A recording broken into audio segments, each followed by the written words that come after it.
Assalamu alaikum wa rahmatullahi wa barakatuh, and welcome to the Voice of the Cape's online matric revision session today. And the subject that we are covering is tourism, and we have our facilitator who is Zubair Shabodien, and he's an educator at the Futures Academy Online High School. And the subject, as I've mentioned, is tourism. Assalamu alaikum, Zubair, and welcome. Walaikum salam. Shukran for having me, Conita. Alhamdulillah. Now we invite you to share the link to today's session with any students who can benefit from this. Zubair, maybe before you go into the lesson, maybe just give us an overview of what it is you'll be covering today. Okay, so in today's lesson, instead of looking at everything holistically, we're going to break it up into certain sections. And these are the sections that, in general, the students do struggle with. And I feel like it's important that we go through them in steps. So the first topic that I'll be discussing today will be time zones. But also, before we get to that, just looking at the general structure of the exam, the number of questions, the time, the number of marks, etc. Okay, so if you are a student and you've taken up the subject of tourism, then definitely I encourage you to take time out and add this to your schedule, your study schedule. So I will be handing over to Zubair now to commence with today's lesson. Okay, shukran. Afwan. So just from my side, as it was mentioned, I'm an educator at Futures Academy Online High School. So we are based in Lansdowne. So we are a full online high school in the sense that all our classes are online. We use Zoom as our platform of communication. We have weekly classes, and I teach tourism for grades 10s, 11s, and 12s, as well as business studies and then economics for grade 12s as well. So yeah, all of our classes are online, and then assessments also take place online. But also we do have the facility to accommodate students who do actually want to write on campus at our Lansdowne premises, as some of our grade 12s are actually doing with the prelim exams. So as we are going to be looking at today, we'll be looking at tourism. And the thing with tourism is people, generally associate tourism as being an easier but very theoretical subject. This is true to an extent. It's not the most difficult subject, but like any subject, there are easy things that you can do to score marks, but there's also, more difficult questions that students do struggle with. And one of these topics are actually time zones, because time zones involves calculations. It involves us using addendums, which in this case would be a map, as you will see shortly. So time zones is the first part that we usually cover in either the end of the first or the start of the second term, that we find students do struggle with. So that is the topic that I've decided to be discussing in today's class. Okay, so just get my slides open over here. Right, there we go. Okay, so the purpose of this session, as I've stated, is to understand the structure of the paper with reference to the exam guidelines, and then we'll be looking at time zones, and then we'll be ending off with practice questions. Okay, so before we go to the questions and actually, look at exam questions and that, it is important that we obviously understand the nature of the paper, the structure of it, the time that we have, just doing a short recap of the actual topic, and then looking how the questions are going to be tested. So looking at the structure of the paper, and most tourism students should be familiar with this. It's in the exam guidance as well, and I'm sure the educators have communicated this with them at the start of the year. So the total marks for the paper is 200. Okay, so it's a very long paper. There's 200 marks of questions that we'll actually be dealing with. The duration is 3 hours. Okay, so in my experience, it should take you roughly between 2 hours 15 to about 2.5 hours to finish the paper. Obviously, students do work at different paces, but if you want to ensure that aiming for a safe time, try and finish it after about 2.5 hours. Yes, there are guides with regards to time that is indicated in the question paper as well. Looking at the questions, there's about 9 to 10 questions that covers all the content covered. So prelim exams as well as final exams that will be written at the end of the year, they will be based according to 10 questions. So like I said, it is a very long paper. Not all questions are equally long. So for example, question 1 could be about 30 to 40 marks, and then questions 7 and 8 can be 5 marks or even 10 marks. So the mark allocations differs per question, but as I mentioned, it is a very long paper in terms of the amount of questions that are asked. That is just how it has been designed by the department. And then very important that all questions are compulsory. So unlike other subjects such as business studies or life sciences or economics, for example, where you have a choice depending on which questions you want to do, with tourism, all the questions that we will be covering, they are all compulsory. So it goes all the way from section A until section E. It benefits students in the sense that they don't have to make a choice about which questions they need to do. They essentially need to answer all the questions that are there in their paper. A tip that I always give my students is your prelim exams that you guys are preparing for. That structure of the exam is exactly the same as the structure will be at the end of the year. So use that as a guide, use it as a practice, and take note of the format of that paper, the questions that are in there, because your exam at the end of the year will be the same type of structure, it will be the same duration, it will be the same amount of questions as your prelim. That is why they also call the prelim a trial or a practice exam. Okay, so let's just have a brief look at the exam guidelines quickly, which I just want to get over here. Right, so this is the exam guidelines that has been made available from the DBE. Okay, so this is with regards to the structure of the question paper. Okay, so just looking at it, like I said, there are multiple sections in the paper. So we have section A, B, C, D, and E. Okay, so we're looking at section A. So section A is all our short questions covering all topics.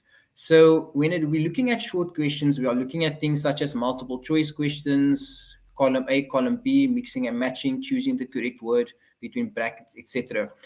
Now, the one tip that I'm always giving my students when it comes to section A, right, especially question 1, is that the answers are there. They know this because I tell this to them all the time. The answers are there, whether it's in a table or it's multiple choice or it's in a little cloud and you're literally taking one word, whatever the case may be, the answers are there. So section A, question 1, is one part of the paper which you should not leave out. Yes, you shouldn't leave out questions in any part of the paper, but the emphasis is on question 1 because the answers are actually there. Okay, and through a process of elimination, you will find that sometimes you don't know the answer to a question immediately, but as you are eliminating other options, you will see which options are actually more available to use for certain questions.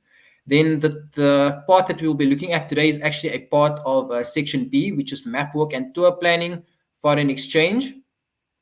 And then section C, we have tourism attractions, cultural and heritage tourism, marketing. Section D is tourism sectors, sustainable and responsible tourism. And then section E, the last part of the paper, is domestic, regional, and international tourism. And then finally, question 10, which is communication and customer care. Okay, so just noting, as I mentioned, that all questions are compulsory. Learners must be encouraged to read through the question paper carefully before they start writing.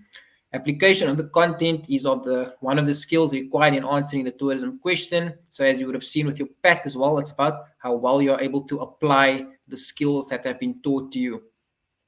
So I'm not going to go into too much detail with regards to the exam guidelines. However, this is the structure of your paper. And as I said, today we'll be looking at map work and tour planning, focusing specifically on time zones. Okay, so as you can see, this topic over here, right, it's about 50 marks. Okay, so time zones is one of those topics where if you understand it and you're able to answer the questions that they do ask, then it's very easy to score full marks for whichever amount of time zone questions they ask in this section, whether it be 10, 15, even 20 marks.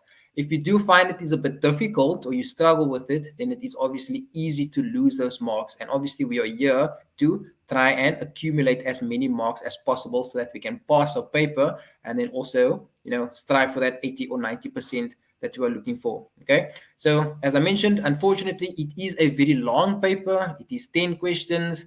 It's 200 marks. It is 3 hours. There is going to be a lot of writing, but at the end of the day, that is just how the paper has been structured but I'm here to ensure that everyone is well prepared for the paper that will be taking place. Okay, so as I said, we'll be looking at time zones in today's class.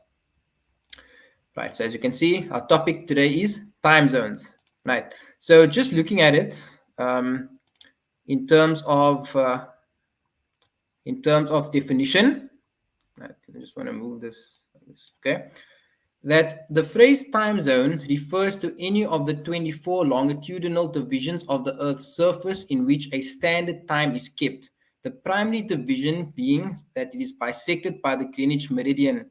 Each zone is 15 degrees of longitude. So, longitude are the lines that are going from north to south, so from top to bottom, with local variations, and observes a clock time 1 hour earlier than the zone immediately to the east. Okay. Then most countries have only one time zone. For example, South Africa, more than one time zone may apply if countries extend across many degrees of longitude. So what that means is, just by looking at it in terms of the definition, right?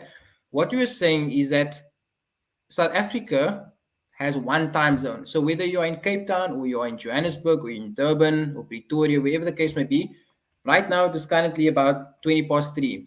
So if you phone somebody in Pretoria, you phone somebody in Johannesburg, it is 20 past 3 as well. Okay, 6 o'clock, 7 o'clock, 8 o'clock, whatever the case may be, it is the same time in South Africa. But if you look at other countries, right, countries such as the USA, for example, China, they go across different time zones because they go across different longitudinal lines. So the lines that you are saying from top to bottom, they are different longitudinal lines. This is why we are saying that they go across more than one time zone. So what that means is, if you're in China, right, you're in China and you may be in Shanghai and you have a friend that's in Beijing, okay, then the time in Shanghai might be a few hours earlier or a few hours later than in Beijing. America also likes to have this. For those of you that enjoy watching, boxing or NBA or whatever sport that the Americans have, they always refer to let's say 8 p.m. Eastern time or 8 p.m. Northern, whatever the case may be. This is because of the fact that America is also one of those countries that go across more than one time zone. So we are fortunate in South Africa in the sense that we don't have, that complexity. If it's 3 in Cape Town, it's 3 in Johannesburg, it's 3 in Durban. Everywhere else in the country, it is 3 as well. So we are very lucky when it comes to with regards to that. So then, you as a tourism student, right? What do you need to be able to do when it comes to time zones? Okay, so you need to distinguish between different time zones. Okay, so we'll be looking at this shortly. The different time zones, whether a country has the same time zone as in the case of South Africa, or whether we have different time zones as in the case in the USA and China, for example. Okay, calculating arrival and departure times. So the questions link from having a simple what is the time in South Africa and what is the time in China, for example, to more complex questions where they're asking you calculating arrival and departure times as well, where you are leaving in South Africa and you're taking a flight to China, for example, and then they want to know what time are you expected to land in China according to Chinese local time, and then also how does that compare to South African local time. Okay, so calculations that take place in order for us to work those things out. And then also when to apply daylight savings time, DST. Okay, so daylight savings time is something that they use to extend the day. In other words, make the day seem longer. They use it a lot in Europe, okay? Because in England, Scotland, Wales, for example, where the days are not very long, the days are short because of where they are situated, okay, in the northern hemisphere. So they actually use daylight savings time, which means that the days technically start a bit earlier in terms of the time that they use because the afternoons are so short. We don't use daylight savings time in South Africa. It's important to note because our days are relatively long. I mean, if you look at in summertime, then 8 o'clock, 9 o'clock in certain parts of the country, it's still sunny or there's still enough light. Whereas in the northern hemisphere, by about 2 o'clock, 3 o'clock, it's already very much dark that side. Okay, so South Africa, we don't use daylight savings time. So questions that are related to DST you will never find with South Africa because we don't actually use daylight savings time. Okay, so I just want to close this quickly. So the first thing that I want to go through, right, um, is with regards to the map. Okay, a map that you should be familiar with, that you will obviously see in your exam papers as well. So before you actually look at a time zone question, it's important that you understand the map and you become comfortable with the map. Okay, so this is a simple map of the world that you will see in your question papers. It will be provided to you as an addendum, but it's either at the back of the question paper, or it will be just before the start of question 2, question 3, whichever one um, precedes the time zone question, right? So we see all the continents over here. We have Africa, we have Asia, we have North America, South America, we have Australasia, we have the oceans, etc. Okay, so the longitudinal lines that they were mentioning, right? These are the lines over here. So these ones going down, you can see all these ones over here that are going down. Those are the longitudinal lines from top to bottom. So when you're looking at the map, the thing that you need to pay attention to are the numbers over here, right? These numbers over here, as you know, they are the time differences that we have. Now remember, UTC, right? We have the UTC. So you would have noticed or remembered that UTC is always 0, right? And UTC coincides with London time. So UTC and London time is the same time. That is our reference point, okay? So when we are saying that it is 12 o'clock UTC, it is essentially means that it is 12 o'clock in London. London time is our reference point for UTC, okay? So a simple tip that I like to give is that everything to the right, everything to the east of UTC is plus, everything to the left is negative. Okay, so what that means, oh, whole screen. Uh, Sorry about that. There's just something with regards to the screen that wasn't being shared over here. Um, just check, is it sharing now? Can you see the map? Okay, we just redoing the screen, and yes, it seems clear. You can see the map. Okay, thank you. Yeah.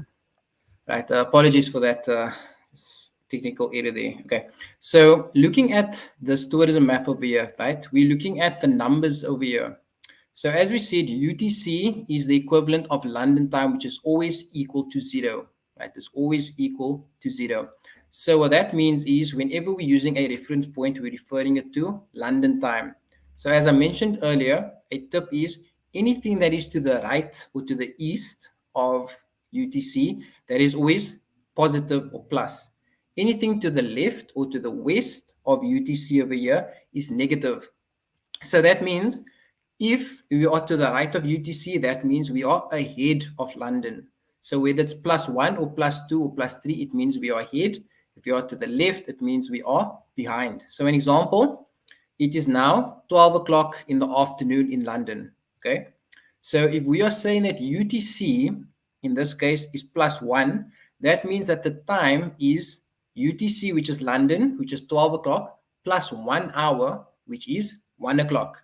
If it is +2, it simply means it is 2 hours ahead of UTC, which means it is then 12 o'clock plus 2 hours, which in essence is 2 o'clock in the afternoon. So it's the same for the opposite as well. If we are saying that it is 12 o'clock in London currently, and we are now UTC -1, that means that we are 1 hour behind UTC London time, and 1 hour behind 12 o'clock is 11 o'clock. If it is -2, it means we are 2 hours behind London time, which is then 10 o'clock in the morning. Okay, so very important that you understand the very basics, that plus and to the east means we are ahead of London time. Anything that is a minus and to the left or to the west, that means we are behind London time. Okay.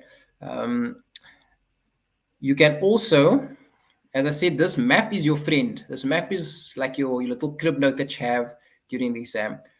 You can also look at the bottom of here, and there you can see according to the analog time as well. So you have UTC over there, right? That is 12 o'clock. Then you have +1, which as you can see there is 1 o'clock, +2, 2 o'clock, plus 3, 3 o'clock, 4 o'clock, etc. Same for 1 hour behind. So 1 hour behind is 11 o'clock, 10 o'clock, 9 o'clock. Okay, so that's also what you can use as a bit of a guide. That is if they are nice to you in the question paper, if they actually give you plus 12. But sometimes they're not always that nice. But if you do want to make sure, if you're a bit uncertain, then you can use the analog figures here at the bottom as well to assist you with regards to that. Right. So when it comes to time zones, there's certain steps that we use to answer questions. Okay, there's certain steps that I've put together that I've extracted from different memorandums that enables you to answer questions. Okay, that I'm going to bring up on my screen uh, shortly. So let me just hope that this comes out correctly this time. Right. So what I want to do is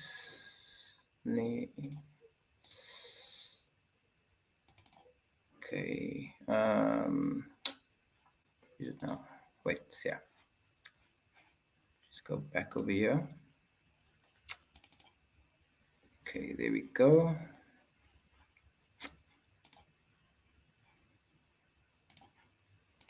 Okay, right. So time zone steps that we have over here, right? So I've used an example from a question, as I said, that we will go through later. But it's important that we first understand or just recap the theory so that we understand, where the steps and those things come from. Okay. So the first point that I have over here, very important, is to read the instructions, of the question. Okay, because many times students make mistakes because they don't actually read the instruction of the question. The question tells you exactly what it is that they want, what the examiner wants, and what information they are looking for in your answer. Okay, so it's very important that you firstly read the instructions when it comes to the question so that you know exactly what the question is asking from you. Then point number two is to write down all the relevant information. Okay, so they will usually give you a little scenario. Okay, they will give you a little scenario, and in that scenario, they will give you information. Now, the tip that I give to students is either you can take a highlighter and you can highlight that information in your question paper, or on the last page of your examination booklet, write down the information. Right, it's very easy to extract that information so that you know exactly what information is being given to you in that question. So when you actually go and answer the question, you just refer back to the information that you've extracted. So, for example, in this case, we're speaking about departure time. They're telling us that our departure time is at 12 o'clock from our Tambo in South Africa. We're going from South Africa to Argentina. The duration of our flight is 10 hours, and then our arrival time in Argentina, what would that be? Okay, so before we actually look at this example, right, this is a more complicated um, time zone question. Okay, but before we actually get to the report we're looking at, arrival and departure times and that, a very important tip that you need to remember is that when we are writing down time in time zones, it is always 24-hour format. Okay, it is always 24-hour format, which means currently it is now 3:30. Let's just say it's 3:30. Okay, it's a bit after, but 3:30. Okay, so if it's 3:30 in the afternoon, right, we have to write it as 15:30. Okay, if you write it as 3:30 p.m. or 3:30 in the afternoon, then it is incorrect because time zones we always write in 24-hour format. Okay, so if you write it as 15:30, that is correct. However, if you write it as 15:30 p.m., it's incorrect because remember in 24-hour format, we don't have AM or PM. The fact that we have the 1500 hours already indicates to us that it is afternoon because 1500 hours has already passed out of the 24 hours within that day. Okay. Another tip that students do tend to get confused by is 12 o'clock. Okay. 12 o'clock in the afternoon is 12, right? 12 p.m. Okay. 12 a.m. is 12 o'clock in the morning. Okay. So when it comes to 12 o'clock, right? 12 o'clock in the afternoon or 12 o'clock in the morning, and students want to know what is which. Okay. What goes where? If they refer to you as 12 o'clock in the morning, remember the time resets at 2400 hours or 000. Okay. So when they're referring to 12 the morning, right? Then they are referring to 00 dot dot 00. When they're referring to you as 12 o'clock at 12 o'clock the afternoon or afterwards, then it is uh, 12:00.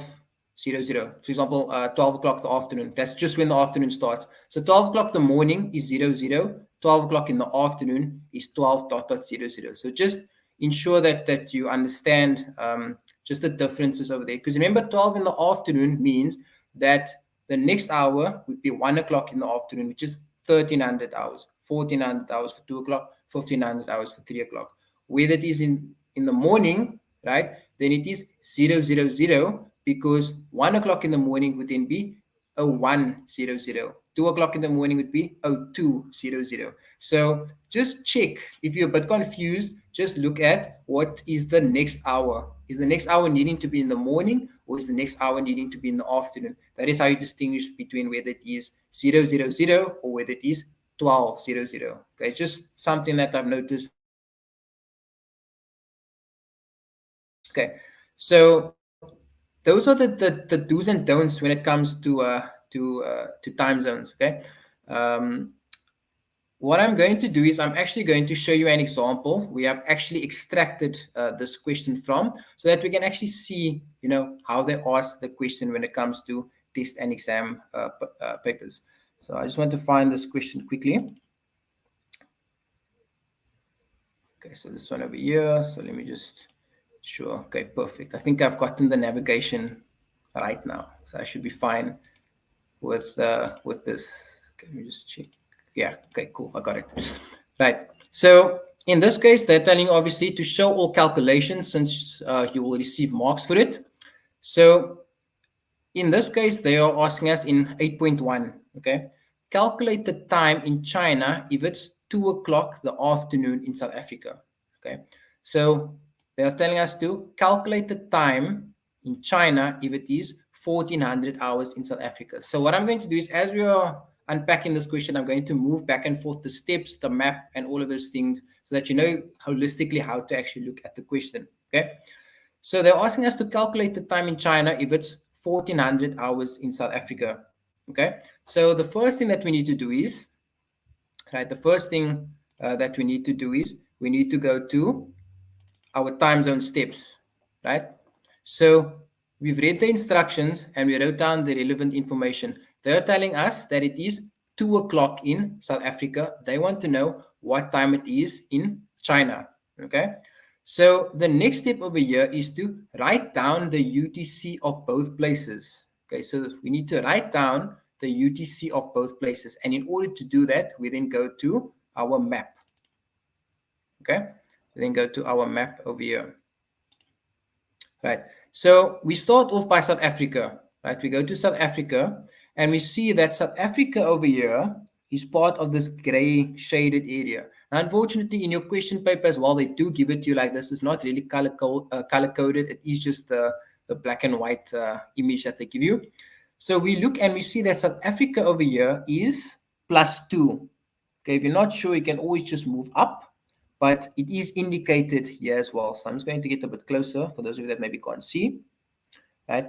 So over there, you can see that South Africa is +2. Okay, so that means that if our UTC is London time and it is 12 o'clock in London, the fact that you are saying South Africa is +2 essentially means that we are 2 hours ahead of London. Okay, so that means if it's 12 o'clock in London, we are 2 hours ahead, which means it is essentially 2 o'clock in South Africa, right? So the other country that they mentioned is China, right? So China over here, as we can see, China is UTC +8. Okay, so we can see the majority of China is UTC +8. Okay, so that means if it is 12 o'clock in London, which is UTC time, and China is essentially 8 hours to the east of UTC, that means that they are 8 hours ahead of China. So literally what you do is you go 8 hours from UTC London time. So 1, 2, 3, 4, 5, 6, 7, 8. So that is 8. Go all the way down, and we will see that 8 hours is essentially 8 o'clock. Okay. So if it's 12 o'clock in London, then it is 8 o'clock in China. Okay. So going back to the question asks us to calculate the time in China if it's 1400 hours in South Africa. Okay, so we've discovered that South Africa is UTC plus 2 and that China is UTC plus 8. So very important, we noted the differences in UTC. Okay, so let's go back to our steps. Okay, so the next step over here is to calculate the difference between UTC. Okay, as you can see over green in green, I'm speaking about DST. Now DST is not applicable in this situation. We only take DST into account, daylight savings time, when they actually mention DST in the question. So remember, this is a very simple and basic time zone question. This is probably one of the easier questions that you will get. This is not the most complicated one when we're actually looking at DST and flight time and durations, all of those things. Those are the more complicated ones, which we'll be looking at later. But essentially, they're asking us to calculate the difference between UTC. So we see that China is UTC plus 8 and South Africa is UTC plus 6. Okay, so we have a plus 8 and we have a plus 2. Okay.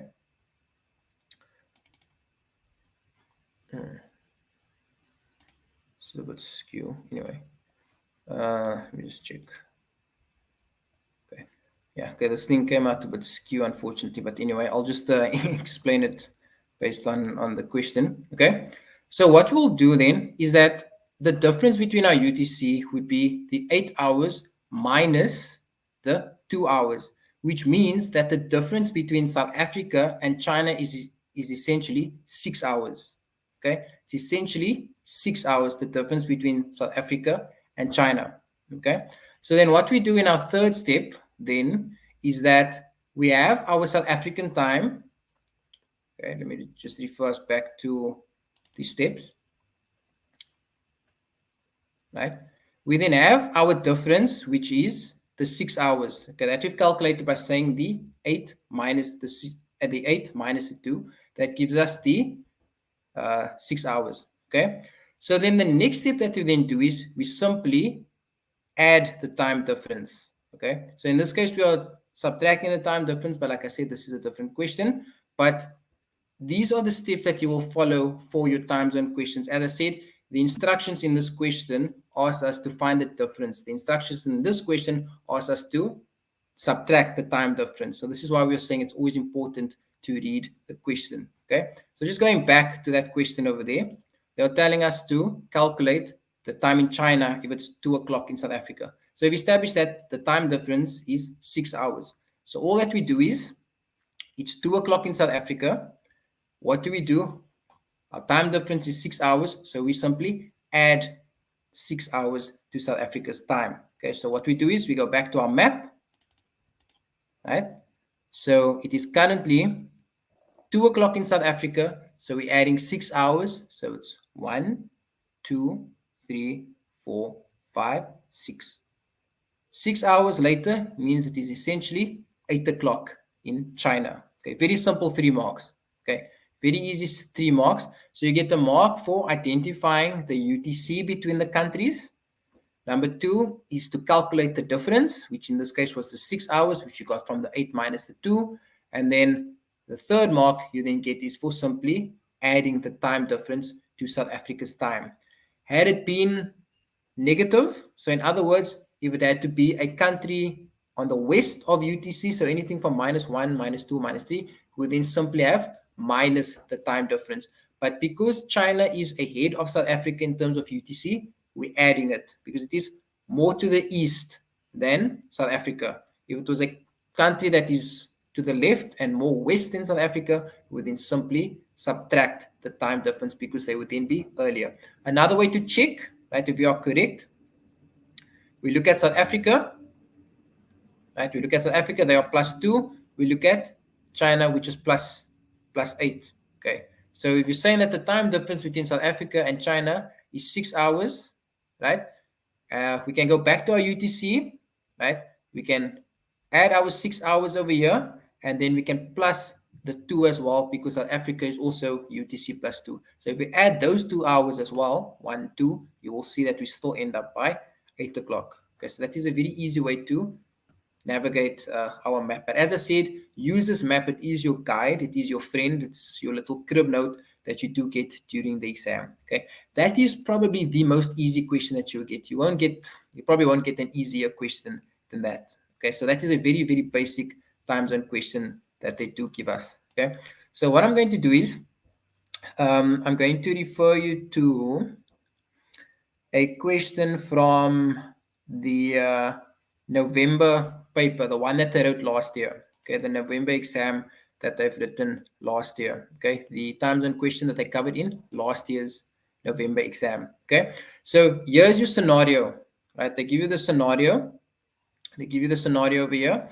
So they tell you that Mrs. Abadi flew from OR Tambo International Airport in Johannesburg to Tullamarine International Airport in Melbourne, Australia to attend the wedding of her niece. The flight had a stopover at Changi International Airport in Singapore. Right. So this is the information that we use when we are answering the question. Okay. So the first thing that we did was we say read the instructions. Okay. So here they tell us the flight from our Tambo International Airport +2, so that is our UTC time, departed at 10 o'clock on the 10th of August. Mrs. Abadi then caught a connecting flight at Changi International Airport +8 to Tullamarine International Airport +10. So this +8 and this +10 is essentially our UTC time. So Singapore is +8 and Melbourne is +10 UTC. Okay. The flying time from our international airport to Changi International Airport was 10 hours. The stopover time at Changi International Airport was 4 hours, and the flying time from Singapore to Melbourne was 7 hours. Okay, so they're giving you a lot of stopover times, they're giving you flight times, all of these things. Okay, so the questions guide us as to each of the little things that we need to solve. So in 2.3.1, this is now what are they asking us? Okay. So in 2.3.1, they are telling us to calculate the time in Singapore when Mrs. Abadi departed from our Tambo International Airport at 10 o'clock on the 10th of August. Show all calculations. Right. So now we're looking at our information. The flight from our Tambo International Airport departed at 10 o'clock on 10th August. Okay. So that is 10 o'clock South African time. So we need to know what time in Singapore would you have departed from our Tambo International Airport. So if we're leaving at 10 o'clock South African time, what time would then it be in Singapore at the same time? Okay.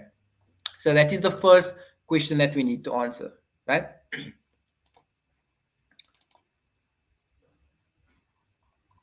Okay, so let's just go down quickly. Okay, so why it is nice to go through these past papers from the departments, because they give it to you in such a way that it is broken up nicely and it shows you exactly how the marks are allocated, how the marks are awarded, and what you need to do. Okay, so one tip that I always give my students is don't just write down the answer. Okay, so in this case, they've just given the answer over here. Okay, so rather save yourself the trouble and don't just give the answer, because if your answer is incorrect, you don't get any marks for this question. You'll lose all 3 marks.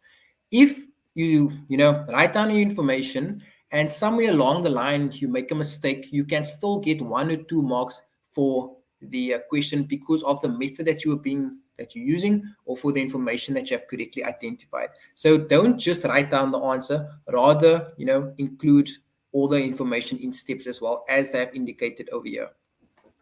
So looking back at our steps that we have, okay, so I'm going to just refer us back to that quickly. Remember, this is very important. This is like your how do I put it, your notes that you have with you, this times and steps. This guides you as to how you need to answer a question. So read all the instructions. We've done that, right? Write down all the relevant information that we have as well. So now the first thing that we need to do is, once we've written down all our relevant information, is we need to write down the UTC of both places. The UTC of both places we then get from our map that we've gone through, right? So looking back at this example, South Africa's UTC, as they mentioned, is +2. Singapore's UTC is +8, okay?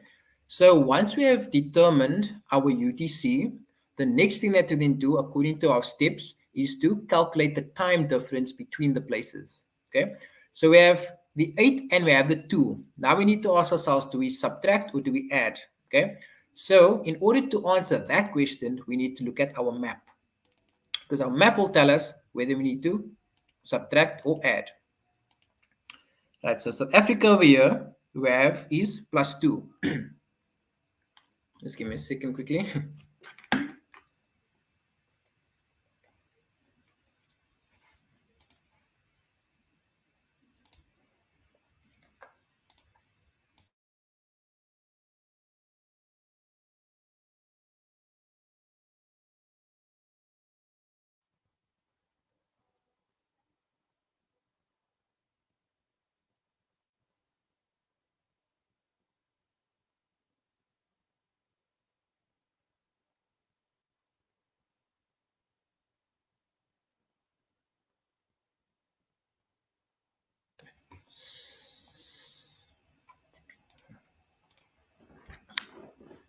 Okay, apologies for that, right? So we see that Cape Town is, in South Africa, is +2, right? And then Singapore over here, they've indicated is +8. Okay, so that is somewhere over here Singapore is situated, right? So we have +2 and we have +8. So the fact that they're telling us it's +8, that means Singapore is more east than South Africa from UTC, which means that the time in Singapore is going to be later in terms of UTC than it is in South Africa. So we're expecting that if it is, for example, 10 o'clock in South Africa, it will be later the afternoon when it comes to Singapore.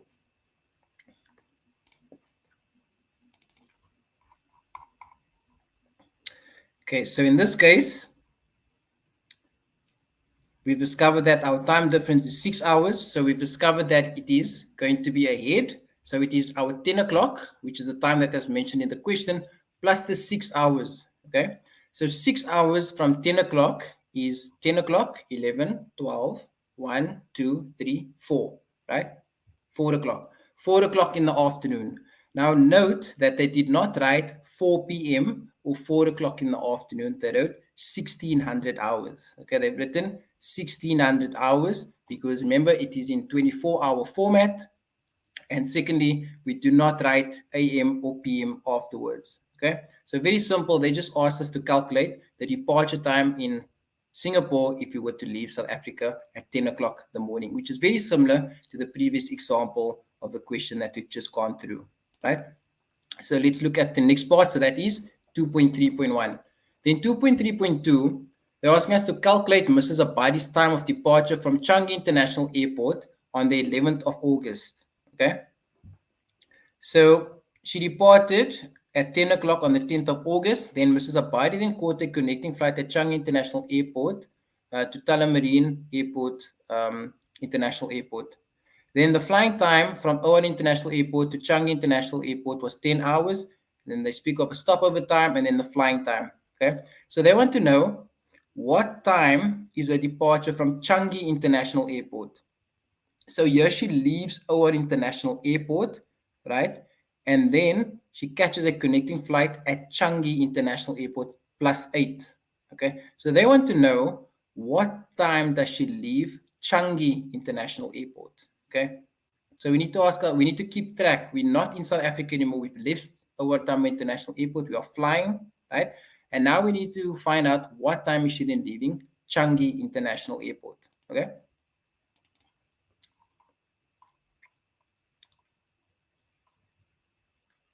So the arrival time in Singapore, right, that is what we've just calculated in the previous question. So very important to know, to notice that what you do in the first part of the question, that answer is then sometimes used for the second part of the question and then is used for the final part of the question. So these questions build upon each other, okay? So don't think something that you've answered in the first part of the question is not relevant, because in this case, you needed the information from question 2.3.1 in order to answer 2.3.2. So as you are discovering more information through your calculations, add that to your information that you've written or that you've highlighted either in your answer book or in your question paper. So our arrival time in Singapore is 4 o'clock. Okay, that was the time that she arrived in Singapore. Okay, from the 10 o'clock that she left, she then arrived at 4 o'clock in Singapore. Okay, so they told us in the scenario that the flight time was 10 hours. Okay, so what we need to do is to figure out how long does it take it to get from um, the departure time to when she actually lands. Okay, so that is 10 hours. Okay, so what we do is we add 10 hours to our 4 o'clock, and that is going all the way until 2 o'clock the next morning. So over here, this then indicates that it is no longer the 10th of August, but it is the 11th of August because it is a new day. Remember, we were at 4 o'clock the afternoon.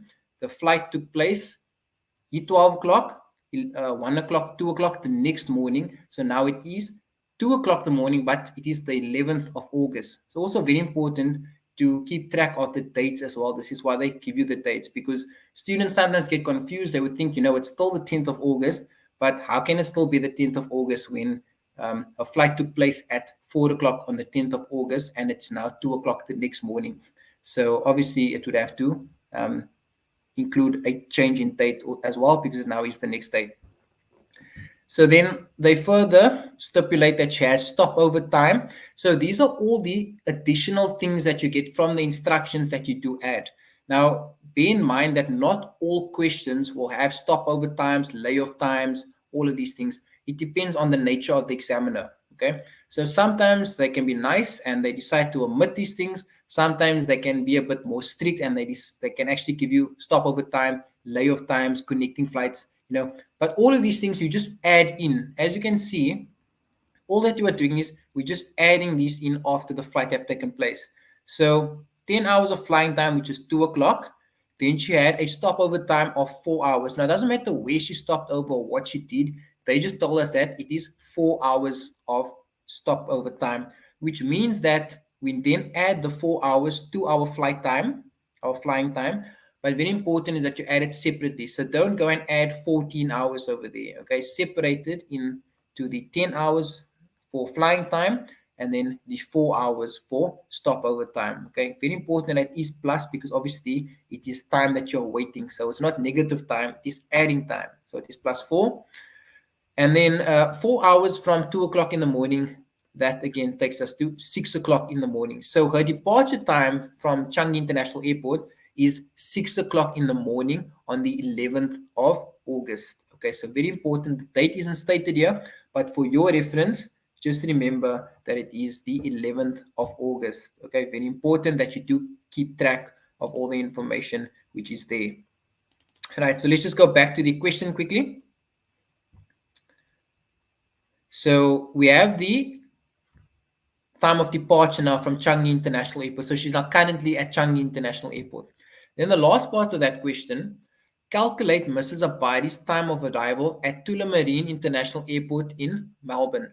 So using the departure time from Changi, which is 6 o'clock in the morning on the 11th of August, we need to figure out what is her time of arrival in Melbourne, Australia. So what time is she then going to arrive in Melbourne, Australia? Okay.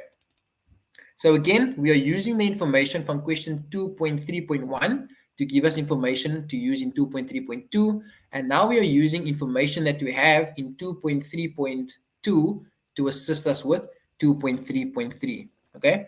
So we have, she's now currently in Singapore, right? And she's going to Australia. Okay. So remember, she went from from Owen International Airport all the way to Singapore, right? That is the first 6 hours that we've calculated. So now she's currently in Singapore, and now she still has to travel to Melbourne, because in essence, her journey is from South Africa to Melbourne, but she's making a stop in Singapore as well. So now we need to look at the two countries that she's currently dealing with, which is Singapore, where she's currently at, and Australia, where she is wanting to go. That is her destination. So Singapore is +8 according to our map, and Melbourne is +10. Okay. So according to UTC, Singapore is +8, Melbourne is +10. So that means that Melbourne is more to the east than Singapore when it comes to UTC, which means that we're expecting the time in Melbourne to be later than it is in whatever we determine for Singapore.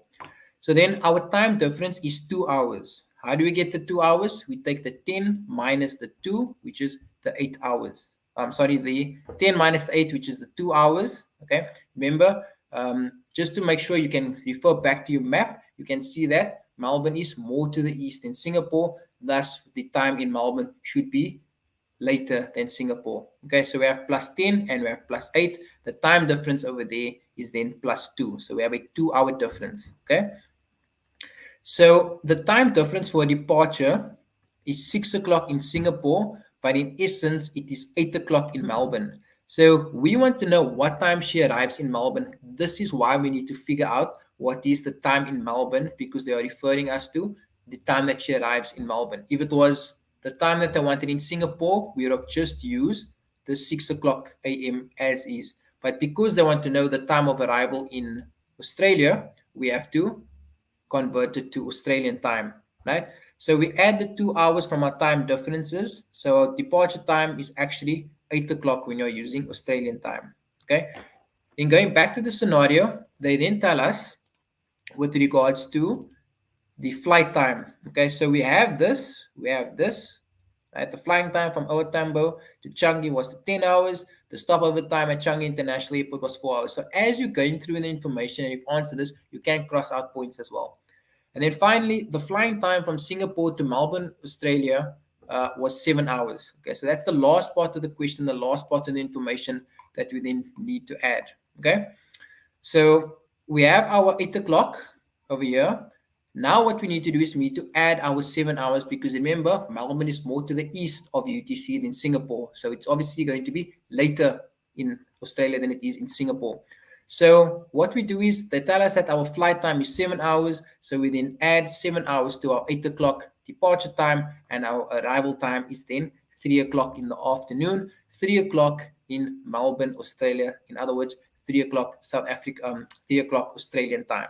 Okay, so that is essentially the entire time zone question that was asked in this exam. Okay, so what's important to note from this question, right, is that they never mentioned anything about DST in this paper. Right? In this specific question, they didn't speak about DST, so we don't use DST. Okay, remember I said in the steps, we only use DST if they've mentioned it. They haven't mentioned DST, so DST was not used in this question. Okay, what's important to notice, we always start by distinguishing between our UTC. We need to identify, is our UTC from the one place to the other? So in other words, in this case, it was from South Africa to Singapore. Is it plus or is it minus? That determines whether, once we've discovered our time differences, whether we add the time difference or whether we subtract the time difference. Okay, so those are the important things that we need to take from these questions. Once we've added or subtracted our time difference, then we start adding the additional information that they're giving to us, such as flight time, such as stopover or layoff time. Now, flight time will always be included. Stopover or layoff time, or layover time, as I said, is, it's sometimes in the question, sometimes not. It depends on the examiner. So once again, if you don't see stopover or layoff time, then don't worry about it. You just don't use it because it wasn't relevant to the question. Okay, and then very important, we see how we use the information in 2.3.1 to assist us with getting the answers in 2.3.2, and then finally getting the final answer over here in question 2.3.3. Okay, so that is a basic time zone question that we can find in a exam paper, and in this case, this question was 7, it was 12 marks. But remember, time zones is not only broken down into calculations, but also looking at symptoms of jet lag, jet fatigue, etc. However, what I wanted to do was, for the purpose of this lesson, was to focus on the calculations part of time zones, because the other factors such as jet fatigue, jet lag, those symptoms, it's very much just theory that the students do need to they do need to go through that. Okay. So that was the purposes of what I wanted us to go through in today's lesson. Um, as you can see, the important things that we need to take from this is that we have to start by reading our questions correctly. Okay, so in the little bit of time that I have left, just a reminder that read the instructions carefully, write down all the informations, and then start with your UTC, move over to your time differences, and then depending on whether you need to add or you need to subtract, you add or subtract your time difference, and then you add or subtract whatever flight time was given to you. Okay, so that's the one topic that we've covered for today. In the other sessions that you will have, we'll be looking at tourist attractions. Just to recap the, I think, 14 attractions that you need to know for the exam. We'll be going through tourist attractions and foreign exchange in our next lesson. Foreign exchange is, the calculations, just looking at the do's and don'ts with regards to that topic. And then I think in our final lesson, we'll be looking at customer care and customer service as well, the last part of the question paper that you will find in your exam, questions 9 and question 10. Awesome. I think also a lot of the information you've shared here today is things that we can also implement in our daily lives, especially when it comes to calculating of time zones and so forth. So very interesting. I've most certainly learned some new things with regards to time zones and so forth. But shukran once again to you, Zubair, for today's lesson. We look forward to having you back next week when we continue with another session. To our viewers who's tuned in, remember, like and share. And for now, we bid you farewell. Assalamu alaikum wa rahmatullahi wa barakatuh.